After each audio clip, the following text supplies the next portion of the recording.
మళ్ళీ వెళ్తున్నాం గాయస్. మా సిద్ధిగడు తింటాడు బజ్జీలు. చూద్దాం ఎంతవరకు వస్తుంది.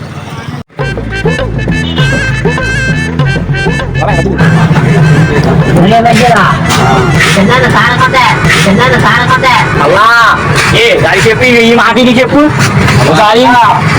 ఏం చెప్పాను అన్నాను మాట్లాడుతుంది మాట చెప్ప మాట. ఎగ్జాంపుల్ నిన్ను తినాలి 20 రూపాయలు బజ్జీ, రవ్వ బజ్జీలే తింటాను. 20 కాదు 30 రూపాయలు.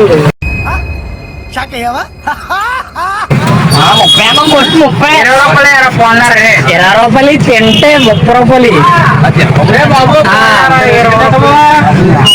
20 రూపాయలకి ఎన్నైతే నీకు ఎందుకు తింటానన్నది తిను.